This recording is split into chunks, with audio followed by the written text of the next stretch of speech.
This big fat 1,000-page group policy book on happy admins, desks everywhere, and also my newer guy, the MDM Fundamentals book. So, they're for different audiences, but if you're interested in learning more about Intune and Autopilot and modern way of doing things, it's great. And of course, I'm still a huge group policy fan. And as we know, Windows Virtual Desktop can be the first class citizen is still, group policy method to get your wishes out there. Coming soon to a theater near you, that might be Intune, and that's totally great. And I'm going to show you how we can talk about a little bit of both things here. PolicyPak is a WVD partner. We're one of the inaugural partners here. This is the page on the Microsoft website that we could be found. And then I just kind of had to steal this. This is like Randy Cook who got to say this part. I'm so honored that Randy gets to say this about us. By integrating with both AD or Endpoint Manager / Intune, PolicyPak strengthens WV desktops by helping customers simplify security and management for Windows 10 with Windows Virtual Desktop. It's right on. That's exactly what we do. And so you don't have to read, of course, all this stuff. I will. I'll make it available to you. I just want to so now I want to sort of emphasize how easy it is to get started, and then I'll go into base hit demos and talk through how it all works and so on. Jeff, maybe you might want to mute yourself just so it's not coming through. I don't know if it was you. I was muted. Oh, not sure. That's okay. I'll keep going. So it's super easy to get started. There's two things to install, and I've kind of done that already to kind of move the ball forward a little bit for this demonstration. There's the admin station. They install the admin console MSI. And then there's the endpoint. They have to install the client-side extension. You can get this in there however you want. With WVD, you tend to bake it into your machine already, and then it's just kind of already there. And then from time to time, as we have new features and bug fixes and so on, you just update it, and you're ready to rock. It's just that simple. There's no databases or schema updates. There's no infrastructure at all. You already have all you need. Setup is super duper easy. So let's talk about some of the base hit things that you can do in slides. I only have 4 slides, and I'm going to go right into demos and just crush it with demos.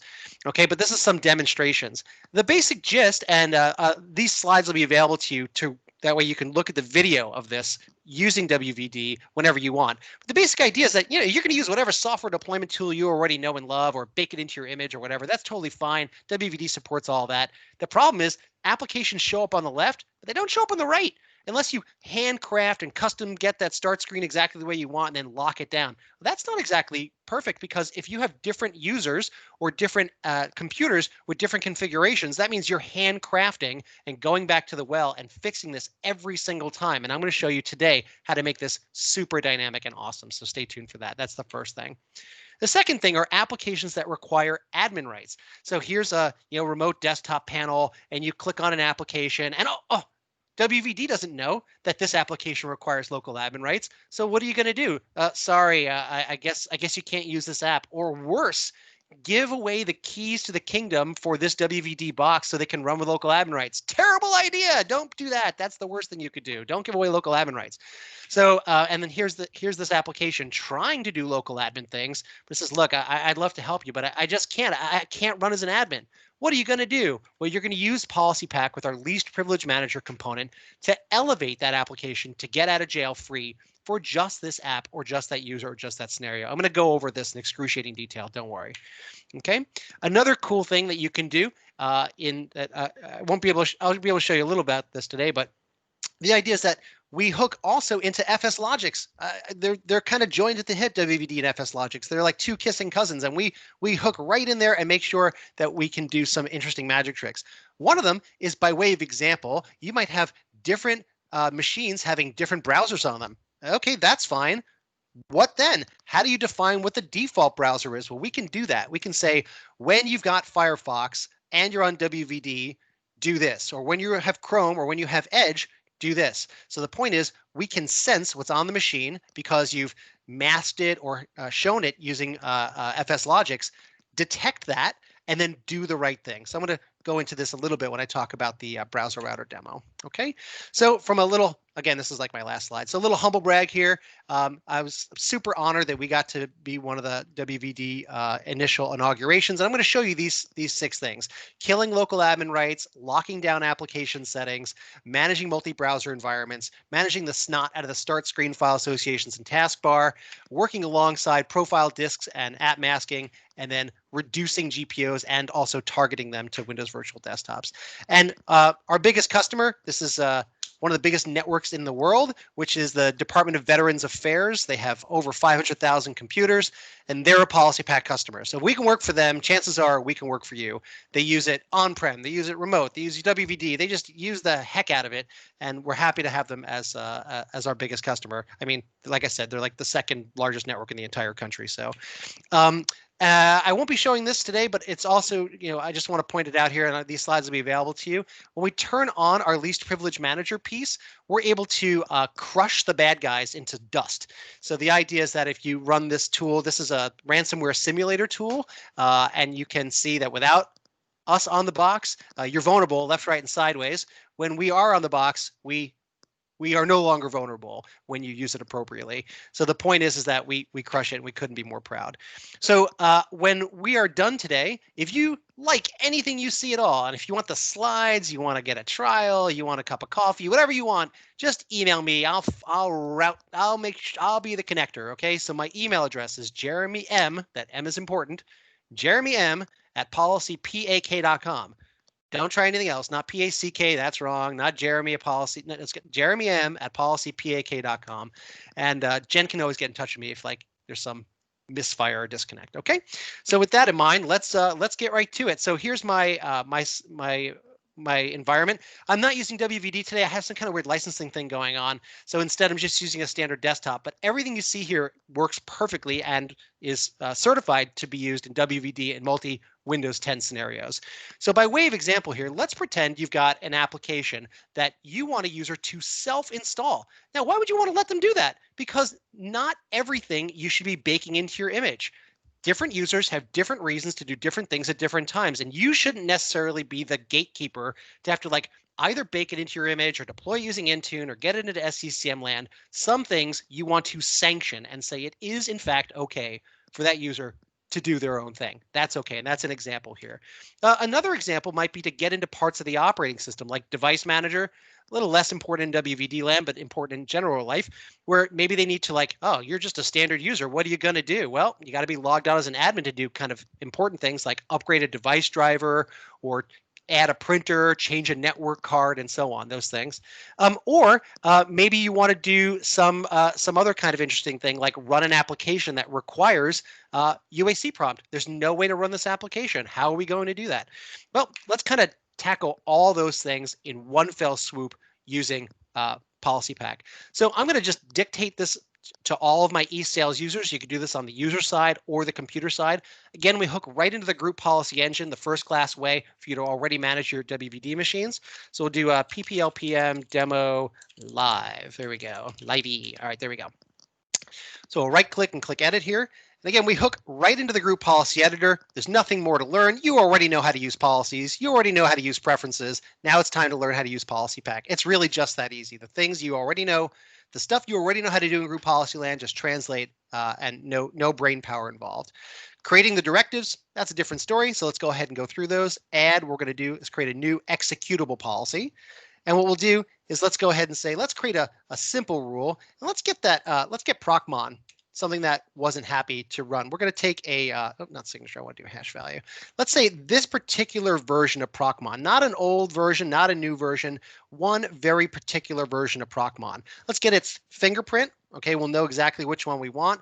And let's let it run with elevated privileges. Now I'm going to explain how this works as it comes down the pike. So hang tight. I'll show you how it works in just a little bit. We're going to run that with elevated privileges. And that's it. This application that was, only allowed if I give the guy or gal the special sticky note that says, here's the special admin password. Don't tell mommy I gave you this. Don't do that. Don't be that person. Terrible idea. Okay. Instead, you can actually use programmatic way of doing that. Next, what we're going to do is do a new control panel applet. And let's go ahead and say, let's do this for device manager. Bang, device manager. Bing, bing, bing, run that with elevated privileges, and we're off to the races. And then lastly, let's do one for, say, Windows installer. Like, let's go ahead and let them install Skype or something like that. This one, I'm going to do a little slower. Let's call this a combo rule. What's a combo rule do? Well, it uses multiple methods of authenticating what the thing is. Let's say signed by the Skype guys and this particular MSI version or later. We don't want some younger version or some older version. We only want this version and later. Well, that's fine. Let's select the Windows installer. There's our Skype setup.msi application. Okay, signed by the Skype team. And then we'll also say that it's this version or later. Okay, oops, higher than or equals. That's what I want. All right, bing, bing, bing. Run with elevated privileges. And let's just stop right there and see if we got all three of these things satisfied. All right, so we'll go over here. We'll run GP update and give us a quick second.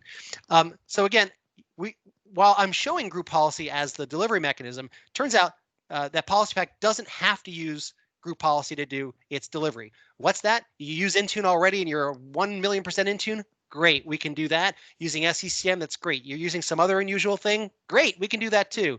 I just happen to show group policy as the standard delivery mechanism, but you don't have to, okay? So next is how do we actually see it operate? Well, let's go ahead and go to Procmon. Did that thing launch now? Yep, there we go. You can see Procmon is now running and it's off to the races. So how is this actually working? Let me show you what's really happening underneath the hood here. So this is Task Manager. Let me go to the details here and show you. There's a way to do select columns, and one of them is called elevated. Bang. Okay. So now that I've introduced the elevated column, as you might expect, the things that are running as this user, okay, as the user, not elevated. Nothing's elevated because you don't want it to be, except for, wait a minute. Procmon is elevated. So the idea is that we're programmatically teaching the tool, we're injecting a token into the process to perform this elevation. And in this way, only this application and nothing else. So it's called least privilege manager because you want to give the person the least amount of privileges that they need in order to do their jobs. Okay. All right. So that's the first thing. The second thing we said we wanted to do is to go to, say, device manager. Let's go ahead and take a look there. What do we got? No more prompt. And if we needed to upgrade a driver or do some unusual thing, we can do that. And lastly, I said install Skype. Now, Skype would not normally let us do this, but because we are elevating the install, not Skype itself, that's bananas. We don't want to do that. Okay, elevating Skype itself, not the appropriate thing, but elevating Skype, the installer, that's okay. Okay, so that's what we're doing here, giving the least amount of privileges possible. So that's the first part of what Least Privilege Manager does. The second piece is this idea called Secure Run. So again, the first piece was getting us out of the local admin rights business. The second piece is getting us out of the ransomware business. So when your users are on WVD and they double click on Notepad+, is this a good app? Is this a bad app? I don't know. They double click, download something from the internet, ransomware. Is it, I don't know. Is that good? Is that bad?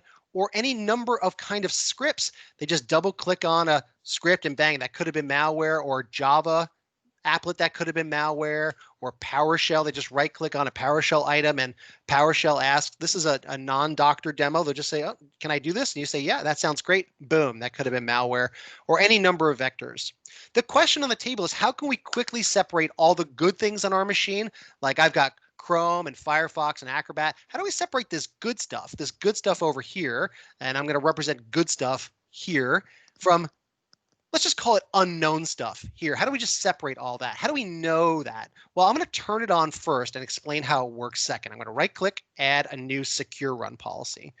Okay, I'm going to turn it on first, and I'm going to have a customized message that says, I'm not going to beat up the user for being naughty. I'm just going to say, let's investigate together. Let's investigate together.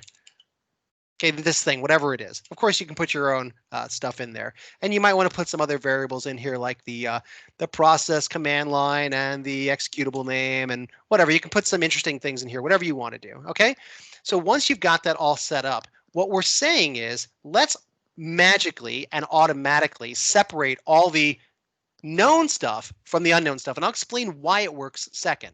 But remember, in this lash up, all the stuff here on the left, that's the good stuff. You've got that baked into your image or deployed using Endpoint Manager or whatever the heck. And all the stuff over here is unknownware. So let's see. I run Chrome and Chrome still runs. That's awesome. But Notepad+, what's the story here? Hey, wait a minute, let's investigate together. I don't know about that. A user put that on the desktop. I don't know about that.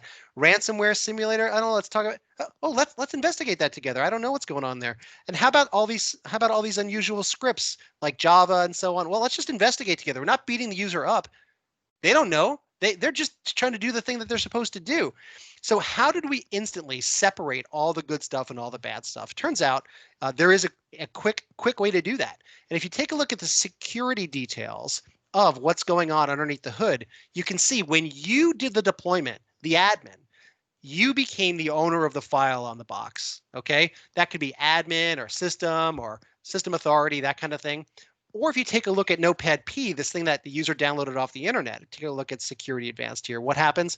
Gosh, they become the owner. Aha. So now if we go back to PolicyPak Secure Run here, our defaults say, hey, look, if you were the admin and you put it on the box, because you put it on the box, it is therefore blessed. If the user puts it on the box, it is automatically cursed. And we instantly separate the good stuff from the bad stuff just like that. Okay, it's a very simple way to do it and incredibly effective. But you know what? You might have to crack some eggs to get to that omelet. What does that mean?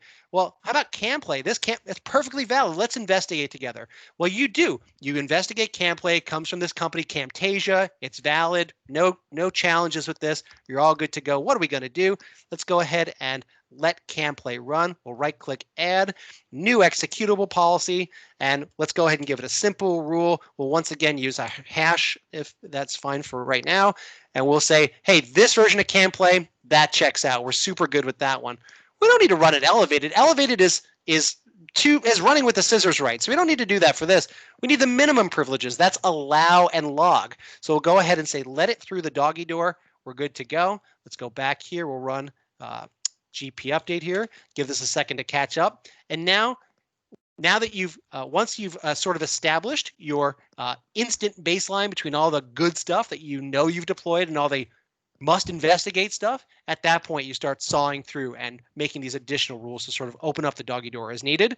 But you know that doggy door is going to be automatically closed for all the bad stuff that user is going to do. Okay, so that's Least Privilege Manager 101. There's a lot more to it. We have a way to do over-the-phone support or through email support. We can let you change network cards and add printers and remove software, just a whole lot of other stuff, kill PowerShell, increase security. I could spend the entire half hour just on Least Privilege Manager, so I'm not going to do that. I'm going to just say goodbye to Least Privilege Manager for right now and move on to another thought.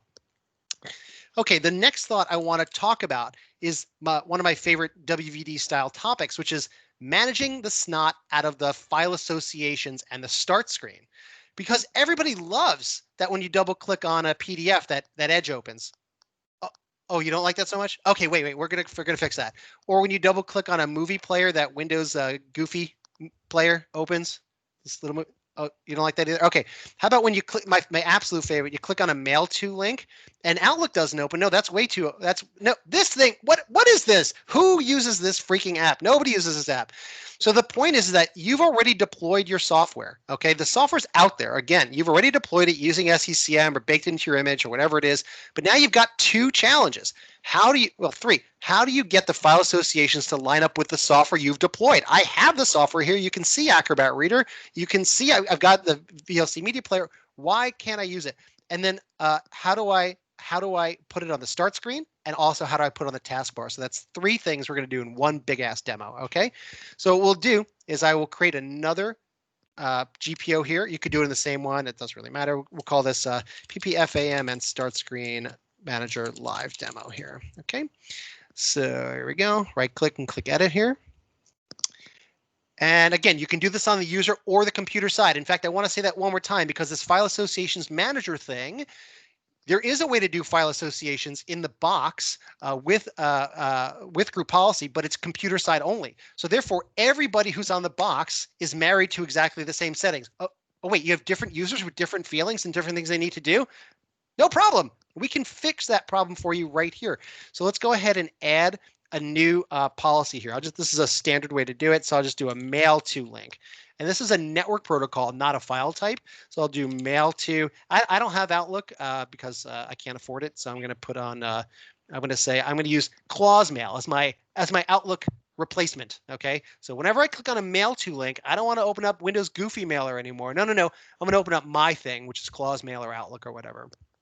Or how about Acrobat Reader? Well, Acrobat Reader doesn't just have PDF. It's got PDFX and PTSD and a couple other things. So what we can do is interrogate those applications on this machine and say, here are all the things that Acrobat Reader can do, and let's just do them all. Don't just do some of them, do all of them, and bang. Oops, actually, I want to show one more thing here.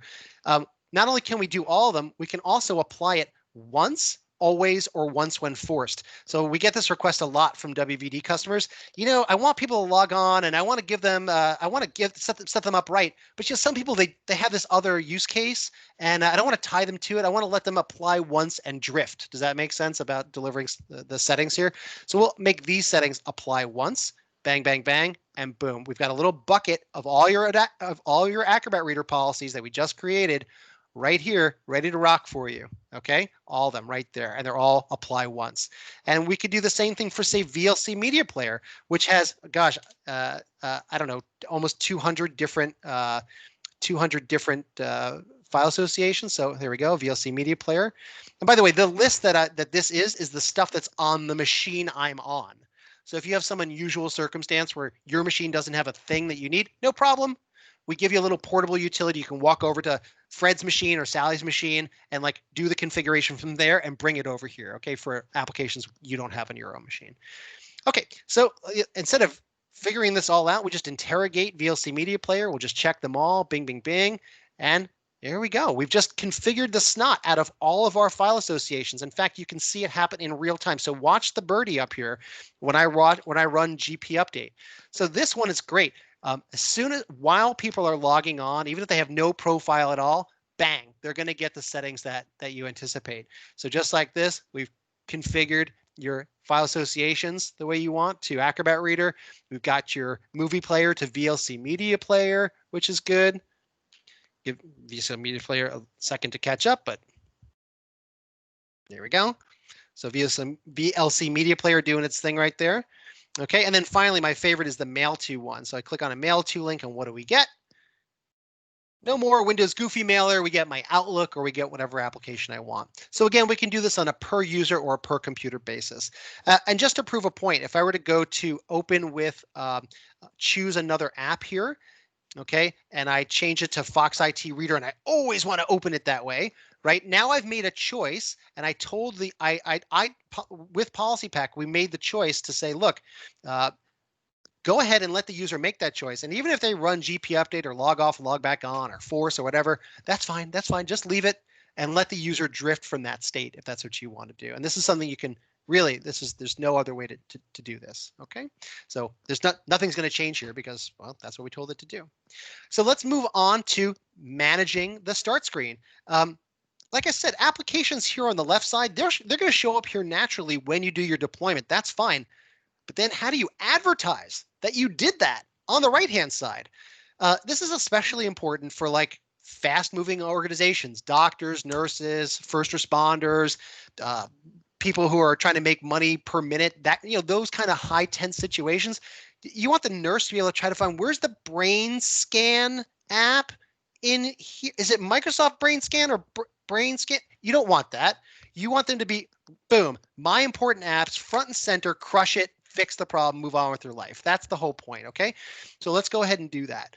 So what I'll do here is I'll go to Start Screen and Taskbar Manager here. Again, I'm doing things on the user side. We're compatible on both sides. You want to say on the computers, or whoever's on the computer do this, or wherever users go do that, that's totally fine. Either one. I just happen to be doing these on the computer side. So we'll create a collection which sort of stores this stuff up front. I'll go ahead and give this, and now we'll create a group. The group is the actual name of the thing you're going to do. So nurse important apps, whatever that is, that's going to be what the nurse actually sees. That's totally fine. And then inside here, you're going to add to the group the actual applications. So we'll go ahead and add a desktop application tile. Let's put in our very important applications. Of course, I'm going to pick something like Acrobat Reader. That's totally fine. And then give it a big old medium tile. That's cool. And then I'll add another desktop application. Maybe I'll take Chrome, something like that. Again, if your machine doesn't have the apps you want to deploy, we have, again, a portable app way for you to take this configurator and bring it over to a machine that has BrainScan 12 and then suck it in and consume it here. That's totally fine. But my machine happens to have this. Okay, there's Chrome. I used a small tile for that. And I'm going to add one more weird thing. I'm going to add a Windows Universal Application tile. I'm going to add one of these big bad boys here for calculator. Everybody needs a big old calculator. Boom. All right, very good. Now, while I'm also here, I'm going to go to the taskbar manager and add some of these important things to the taskbar as well. So I'm going to add a new collection, and then I'm going to right-click, add a new, I'll add 2 important desktop apps again. I'll go ahead and add Acrobat Reader. Got to have that super fast on the taskbar, something like that. And maybe I'll also add Chrome to the taskbar. Why not? So have our super fast apps on the taskbar at all times. Boom, boom, boom, boom, boom, and there's Chrome. All right. Now this particular, there's 2 methods to doing what I'm about to show you. One method will leave this stuff in place and add your commands there. The other way will nuke everything and make it so that what you place down is not changeable. Okay, those are and the same thing for the taskbar. So I'm going to run GP update here, but this item will only take effect when you log off and then log back on. So the profile does need to exist in order for this to happen. We can't write this information when there is no profile because there's nothing to write to. So just keep that in mind as you consider this. All right, so then let's go ahead and we'll log off here. And then we'll log back on.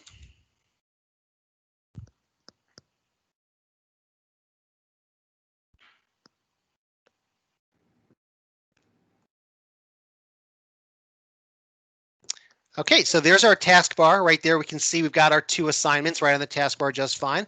And if we look at our start menu, look at that. We've got our nurse important apps, but man, that's a little goofy looking, but let's just make sure it actually launches. We can see calculator.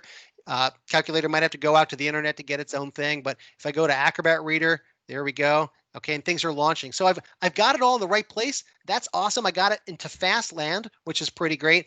I don't really like that the way it looks. So let me go ahead and fix that. So let's go back to our start screen here.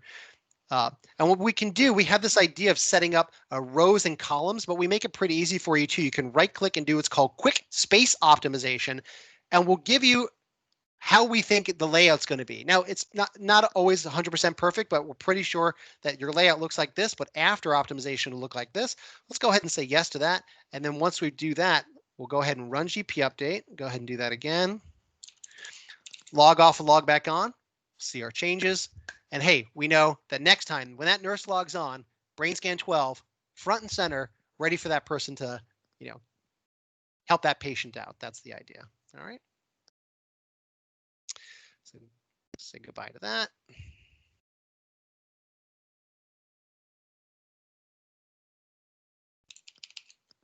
Say hello to that.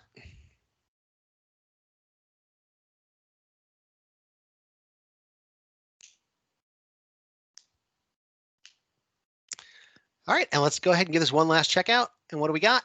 Boom, looks beautiful. And you can see that what you deployed is locked and users can't, work around that. But the stuff that users have themselves, that's fine. They can mess that up all they want. But the stuff that you put down, that's sacred territory. Okay. All right, let's move on to my how much time do I have left so I can decide how? Actually not. I'm out of time. I'm out of time. If I'm out of time, then I will cede the floor. And if you felt like that was enough for you to go on, and I guess I'll finish with one last thought. PolicyPak has a just gigantic array of stuff that you can do that will help your on-prem, cloud, and WVD environments. I do a 1-hour demonstration every single day. So if you go to PolicyPak.com and in the upper right-hand corner, there's webinar. And then if you come to the webinar, you'll see some of the same demos, but obviously it can't go into everything, but you'll see even more things. But if you can't wait, this is amazing. You want to try right away, I will help you get started right away. My email address, again, I'll put it back on the screen one last time, and then I'll cede the floor, and then I'll give it back. Again, I love talking about this all day, so forgive me if I go on and on. That's just my way here. I just put my email address. I don't want to blow by it, or else this. There we go. So if you want to try it out or ask me questions or anything at all, Jeremy M at PolicyPak.com. Okay. Thank you very, very much. I really appreciate being your first guest of 2021. Thanks again. Thank you. Thank you. Excellent. There is one question in the chat if you want to take a look real quick. Just read it out to me. Andrew had a question about suggesting apps. Can you incorporate them from a company store list? We can't yet, but the idea is that you would have those apps in some loose configuration somewhere. I think he's probably talking about, oh, hey, if I've got some app in my app store and it needs elevation, what am I going to do? Or something like on the start screen, how can I interface with that? Well, the good news is that once it's on the physical machine at all, the store isn't really part of it anymore. So once you actually have it installed, that's kind of where we take over. So the answer would be no, but hopefully that gives you the workaround you need. Thank you. Thanks so much. All right. We'll, yeah, some good comments too. So if you want to take a look as you stop sharing. And next up we have Logan. And yep. Hey everyone. Hi. Logan. Nice to meet you. Thank you for joining. We're excited to hear. Excited to be here. Jen, I'm supposed to say hello from Jim Moyle. I just jumped off a call with him. This community is so small. It is. It is. All right, I'm just pulling up slides to share. Let's Logan, see. super excited to have you here. Thanks for coming in. And along with Jeremy, thanks for being one of our first guests in 2021 to talk about all the great work you've done in monitoring.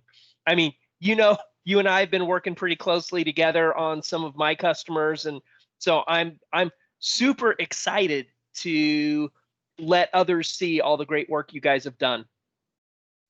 Yeah, I echo that. I got a chance to see some of it last year, so excited to share it.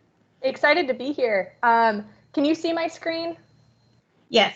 Awesome. And I tried to fix my network issues yesterday. Let me know if the video is lagging at all, and I'll just turn it off because I know that can be a pain. Cool. I've got chat open. I love to have this session. I've given some demos on this before. I love it when it's interactive. If there are questions that come up, like as I'm going through, please feel free to leave questions in the chat, raise your hand, jump in. Super open to that.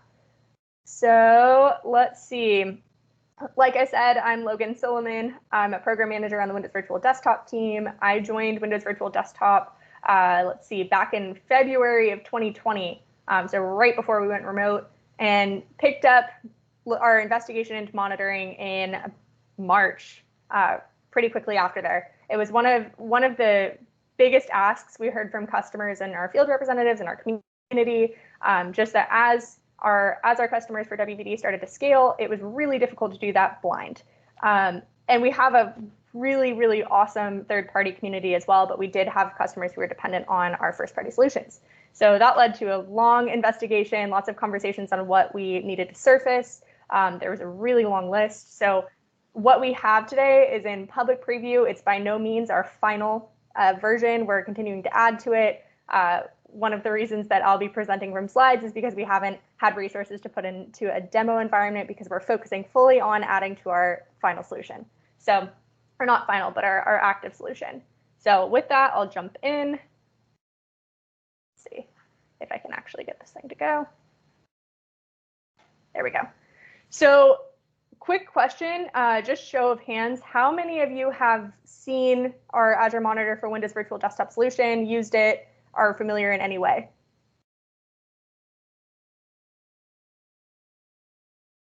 Cool. So a few of you, it looks like my count's not going up too high.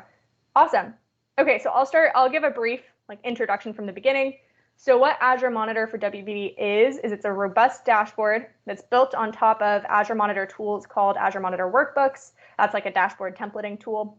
And we surface tons of information to it for our IT admin community.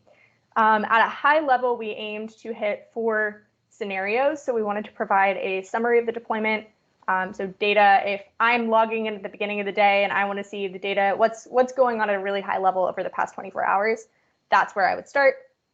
We knew that we wanted to have more troubleshooting tools, so an easy way to find and then dig deeper into issues.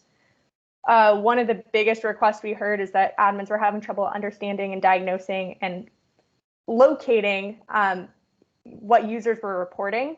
So if a user filed feedback, how do we go and understand what the base problem is? And then we also knew that for scaling customers, there had to be an understanding and a view of what the resourcing looked like. So how well resourced are the deployments for the workloads that the users were running? So that's what we focused on. We added, I would say that our workbook today, our page and dashboard really fits those 4 scenarios, but it also expands on them. So we can dig into that too. How it works, if I'm a new user, I'm going to access this dashboard through the WVD portal. That's in the Azure portal. That's where you can manage your host pools and such. I'll follow instructions. We've got documentation on how to set this up. You do have to configure Azure Monitor for the host pools that you have. It's not an automated process right now, but we have set up some automation to help configure it for you. And then after you're configured, you should be set to monitor. So this is a view just of what it would look like in the Azure portal, in the WVD portal. You'll see under monitoring, there's an insights page. And this is what the view would look like if you have not configured your host pools yet. So you would go and open the configuration workbook and step through those steps. You'll see too, right now, today published, we're at or you can view your information at the host pool level. We work on the roadmap to enable this at scale. So being able to monitor different host pools at the same time, resource groups at the same time, subscriptions at the same time. This has some technical difficulties that we're working through, but we know that that's a huge ask. And for customers who have configurations that users span many host pools, that's going to be really important. So jumping in, so I've configured my workbook, all of the data that I've asked for, so performance counters, WVD diagnostics, Windows events, WVD agent events, all of those are now sending to a log analytics workspace and now being sent to the workbook. So I can see at the very top underneath where I've selected my subscription resource group, host pool, and time range. These are the pages. So as you can see, there's a ton of information. We won't go through all of it today, but I'm happy to take questions. The very front, there's an overview page. It'll first surface any alerts that you've set up on the subscription. So these are Azure Monitor alerts that you would have configured on your WVD subscription or your Azure subscription that you've marked as severity 0. We want to make sure that if there's any urgent problems, you're seeing this first. So that's why we have this surfaced at the top. Below that, you'll see I can see the different hosts in my host pool. I can click and see their status, whether they're allowing new sessions. If I select one, I'll be able to see what users have sessions in that host pool. I can see their type and so on. Still on the overview page, I can see a brief summary of some of the other pages. So connection diagnostics, percentage of users able to connect, connection performance, time to connect, your host diagnostics or event log errors, as well as your median input latency, all per host too, or at least for the relevant ones. And then at the bottom of the overview page, I'll see some utilization trends, some user trends here. So monthly active users, daily active users, connections, reconnections, connected hours, and alerts. The next page, so that's the overview. If I notice something going off or a little bit weird in the overview page, the rest of the dashboard is really a deeper view, intended to help you understand high-level issues, and then towards the bottom of the page, dig deeper and understand exactly what's going on troubleshooting-wise. So here's our connection diagnostics page. This is one of the pages that I'll go through today. At the very top, and apologies, I know this picture is a little bit blurry. I had to scroll out so that you could see it all. At the very top of the page, you'll see that we're focusing on the success rate of establishing a connection. So in a super healthy environment, this would be overwhelmingly green. So we allow you the option to trigger the yes or no focus on failures so that you can focus just on the problems going on. I have it right now on no so that I can see the entire environment. And we've got two side-by-side views. On the left-hand side, we've got the stat as a percentage of connections. And on the right-hand side, I have it by the percentage of users able to connect. So this helps me see two things. It helps me see how many failed connections are there in the environment, and how wide, if I see a spike in red, how widespread is that problem across my user base? Am I targeting one user? In that case, I can focus on, searching by that user alias and understanding what's going on for that problem or for that person. Or is it widespread across all of my users? In which case, I'm going to look for the top connection issues across the deployment. So going through. Unfortunately, since we don't have our demo environment, I have our Microsoft aliases scrolled out or scratched out. So I know it looks a little funny. That's what those are. You'll see we've got some browsers right below that. So looking at connectivity issues in the last 48 hours, I can look at that per host, user, resource, client, and say there's an issue that I want to dig deeper in. I can do that and see kind of the connection history there. There's another view of that per user and per host. So I can dig and see exactly what's going on. Notice that in this, when this error popped, I can look and see at which checkpoint the deployment error came up. So that can help me troubleshoot and debug what's going on. And then at the very bottom, this is helpful too, on the connection diagnostics page, we rank the instances of errors across the host pool so that you can see which errors are hitting most. We also track how many users are hitting those errors. So you can, again, see, is it one user hitting many, many times, or is it widespread across several users? Then that would be a high impact problem. Any questions on the connection diagnostics page? I moved through that pretty quickly. Cool. I'll keep going, but feel free to stop me. Host diagnostics will also go through here. I'm skipping the connection performance. We can go back if there are questions on it. That's looking at your time to connect, but this is something that we've heard has been really useful, so I wanted to make sure we covered it first. So in our host diagnostics page, we're looking at performance counters, events, Windows events, and we're looking at how frequently they're hitting. So you'll see at the very top, this is my performance counters bar. I can set thresholds for what I want to see. So if I wanted to understand every time my CPU utilization went above 80% for X amount of time, I have it set for 5 minutes. I know that says 20. We didn't have it go above 80% any of the time, so I had to set it lower so we can see. But if I wanted to see 80%, if another customer thinks, well, actually, we want to be running at 60% utilization or lower all the time, then I have the flexibility as a customer to go and set that in. I can then, click on the CPU utilization. We're seeing the instances where the perf counter is marking above that threshold. It'll tell me when it's happening on each host, and then I can see that over time if I select the host. So that can be super helpful looking at these performance counters. We also have several Windows events highlighted. These are the FSLogix related warnings and errors. These are not all of the events that we surface, nor are these all of the performance counters that we surface, but these are some that we find the most useful as WVD admins. So right below that, I'm hoping you can see the full page. Sorry if some of the words are cut out. So this is digging a little bit deeper. This is allowing us to look at all of our performance counters that we're collecting at the host browser up here. So I would select the host that I want to look at. Object, I can select any of the 25 performance counters that we're collecting in Log Analytics, and then see those trends over time, see their average, so I can get a better view of what's going on. Same with our event log. I'll select what type of event log I want to collect, so error, checkpoint, and so on. And then I can click on each of these categories, these logs, source, and see if an error, if I can see a little bit deeper what's going on, as well as the rendered description. Cool. I see a comment. Very cool to have FSLogix counters.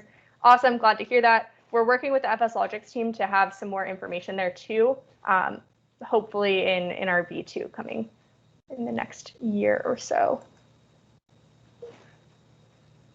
Awesome. And then at the very end of the host diagnostics page, we've got CPU usage and available memory per host.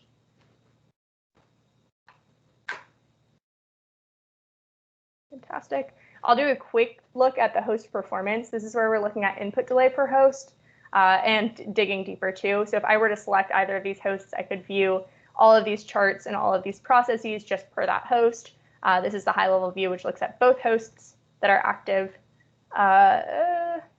So looking at your median input delay over time, some of our host metrics and performance counters here as well. User report, this is where we're going to be diagnosing user feedback. So let's say I'm the user, in this scenario, I'm the user, but I'm also the admin. I'm playing two roles here. If I, as a user, run into an issue or an error where I cannot log on, and I report to my admin saying, hey, this isn't working for me, I don't have all of the language and the understanding to report the problem in the way that makes it easy for the admin to troubleshoot, I, as an admin, would then go type my username. It would tell me if I'm currently connected. There is a 15-minute delay with log analytics, so just be aware if you're doing this actively. If somebody is reporting a problem within that 15 minutes, you might not see their data up yet. So then I'll be able to see how active is this user, is their feed or has their feed been refreshing properly? Sometimes if it's not, that could be causing problems. What client and version are they connecting from? If I were using a remote app host pool, it would show which remote apps I were using. I was not in this case, so it'll just show my desktop time and usage. And then you'll see a lot of the connection diagnostics reports are duplicated here, as well as the time to connect page, but it's just for that singular user, so you get a better idea of what's going on, as well as that helpful troubleshooter here. And then you'll also see for the duration that you've selected, so I think I had 48 hours at the top, I'll see the ranking of errors impacting just that user.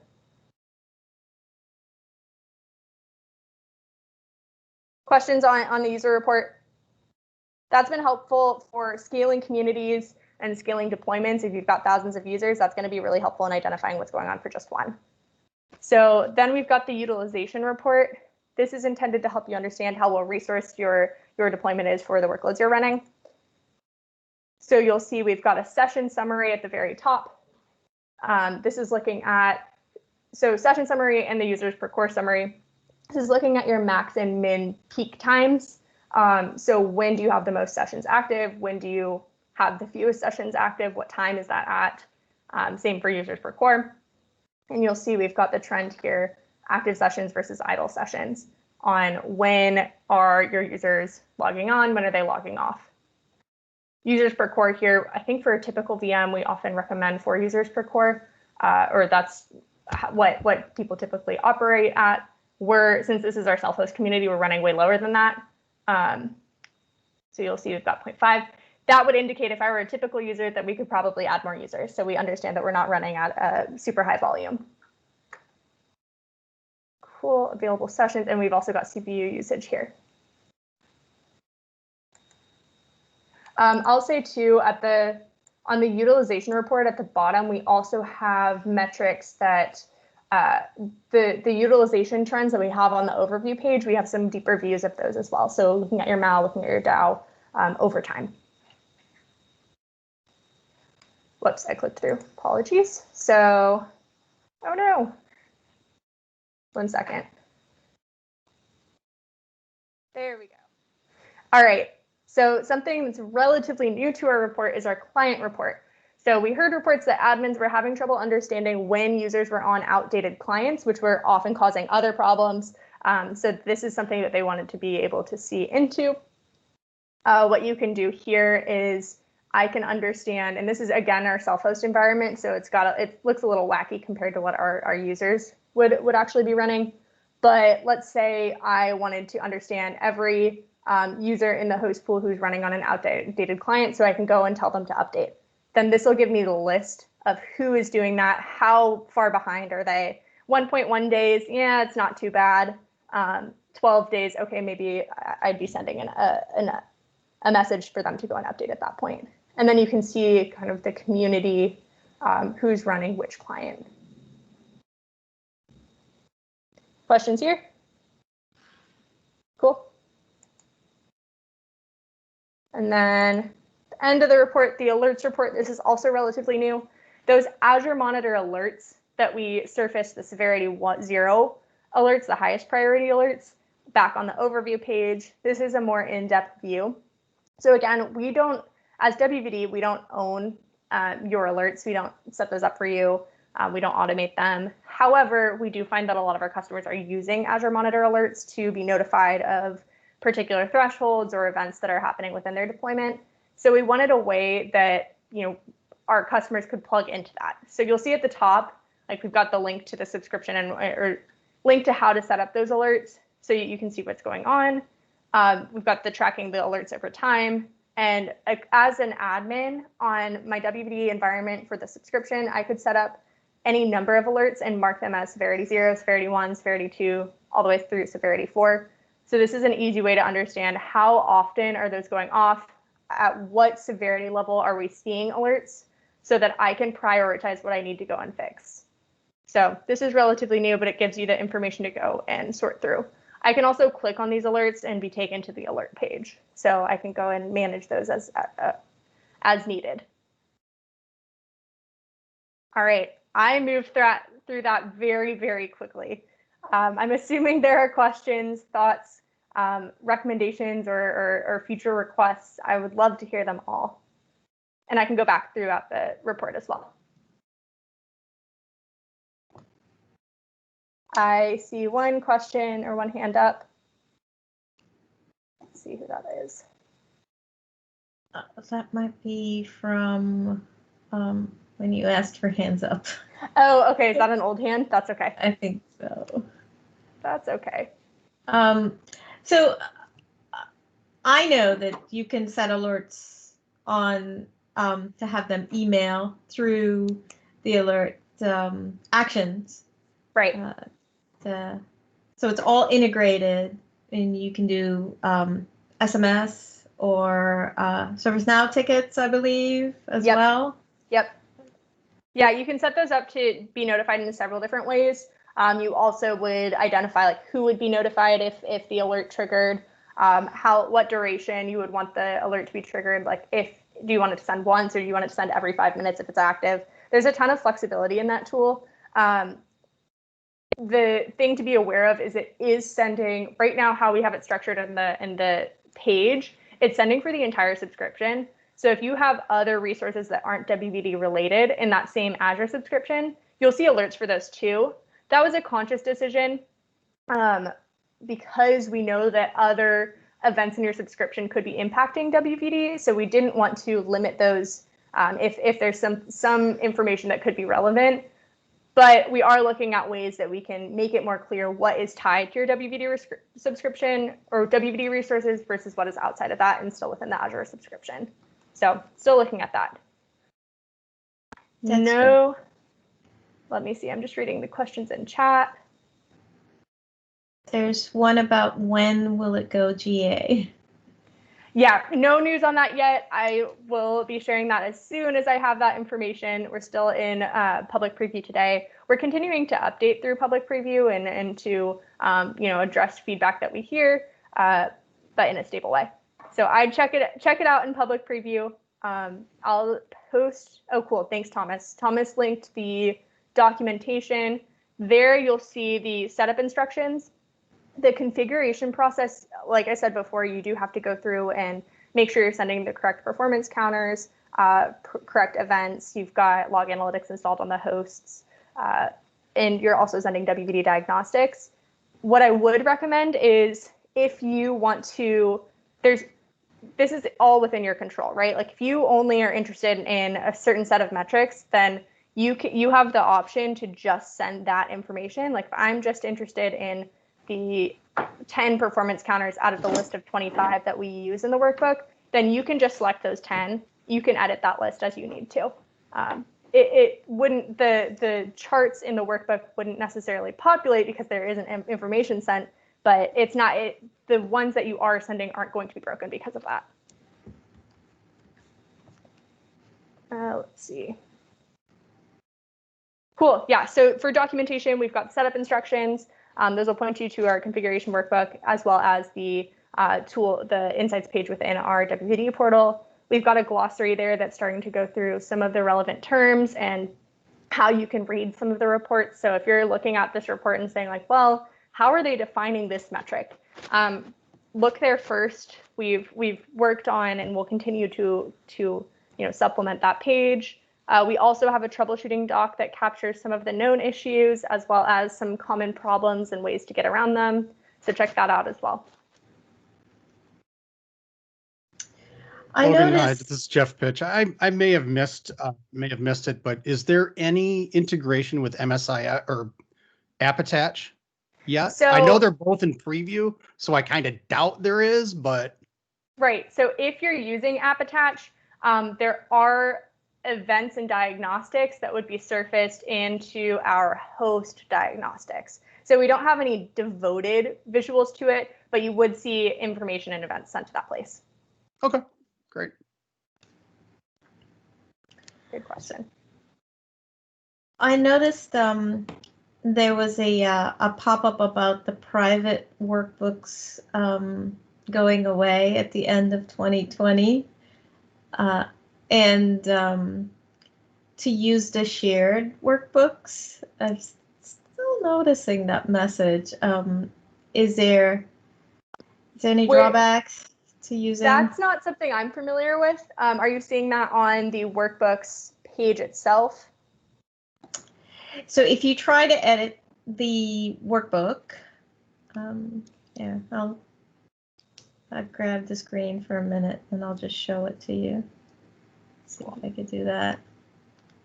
I don't have a lot here because I'm reworking my subscription, but this is the message. So if I went into edit and then choose save, and here's a message up here. So it says, so I think the default is my reports. That's interesting. I'm not familiar with that. Let me check in. So Workbooks is a platform within Azure Monitor that supports many different services. So it's something that we've built on top of. That I'm not familiar with. I don't want to say anything that could give a wrong indication here, but let me check in with our team and see exactly what that means. One of the benefits of using Workbooks is that you can save and edit it yourself. I don't know. Yeah, I don't think I can comment on that at this point. But thank you for the heads up. I'll go and check into that. I could send you some more details on it too. So yeah, I realized the workbook, it's a little clunky if I edit it here. So if I go into the workbook itself, edit it there, it's a little bit easier for some reason. Yeah, I guess, so that's something I can call out too. So you can get to this insights page or it's a workbook. So you can get to this workbook dashboard from several different locations. So if you searched monitor in the Azure portal, so this is the Azure monitor view. So you'll see they've got insights. This is kind of like a one-stop shop for different services who have monitoring resources. So we surface our workbook as insights, but there's also just workbook templates, and these are the raw like GitHub templates. You can branch our published version and make edits yourself. The thing to be aware of there is that when we as a product group publish updates, they won't be adopted by your separate saved copy. So you'll need to keep that updated if you want to adopt updates. You have to do that manually. That's good to know. Okay, thank you. But you'll see the template that we've published as a product group in this group too. So I think if you go down to Windows Virtual Desktop, you'll see them. Yeah, it's right down here. Right? Yep. Yeah. Azure WVD monitoring. Yep. Yeah, it's the same. Yep, same thing. Nope. I don't have a lot here. This is my lab, so. No worries. Sorry, I didn't mean to put you on the spot. It's okay. Thanks for sharing. All right. I am going to stop sharing and give you back screen. Sounds good. Yeah, I don't have much more content. I don't really have anything to speak on for roadmap either at this point. I will say, multi-selection is one of our biggest efforts that we're pushing for. There are technical difficulties, but we know that that's important. And there's a long list of metrics that we hear requested daily that we're continuing to prioritize and put into the workbook as we can. So definitely something that we're really happy with the start, but it is the start, so we're continuing to work on it. How can we help? Is there a form that? So there is, let me get the link. I don't have a form. What there is we do for WBD have a user voice channel that is going to expire, I think, in March, and Azure is moving over to another format. But until then, we will be taking feedback there, and it's really helpful if you post feedback in the user voice, then other users can upvote that, which helps us indicate priority. So I'm pointing people there first. I think we got set up as WBD monitoring on that relatively recently, so there's not much, if anything, there yet. But that's where I will point you to. We would love to hear feedback there. We also have our tech community. That's a little harder to upvote, but happy to address questions there as well. Let me get that.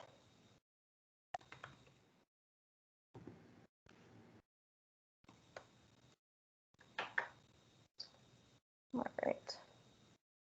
I can actually send the link after as well. I don't want to hold anyone up. I think I found it. That should be it, right? Let's see. It's taking a second for it to load on my screen.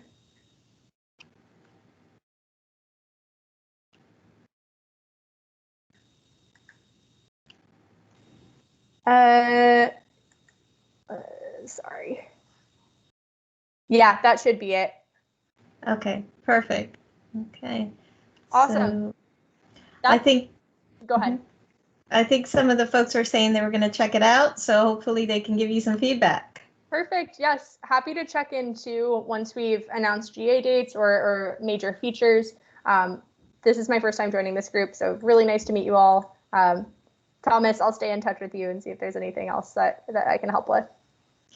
Thank you so much. Thank you. I'll hand that back over Logan. to you now. This was awesome.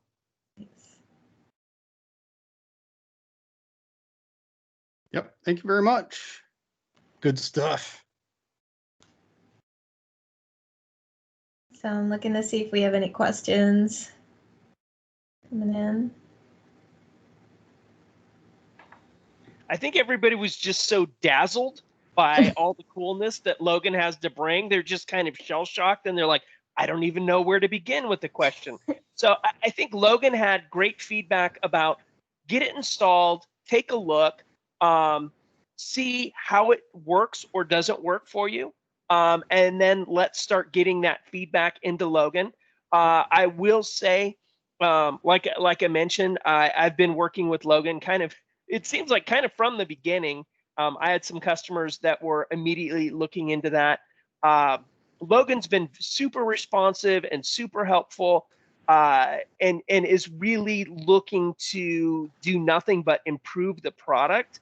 So any suggestions that you have, we're really willing to dig into the scenario and see how we can make it better.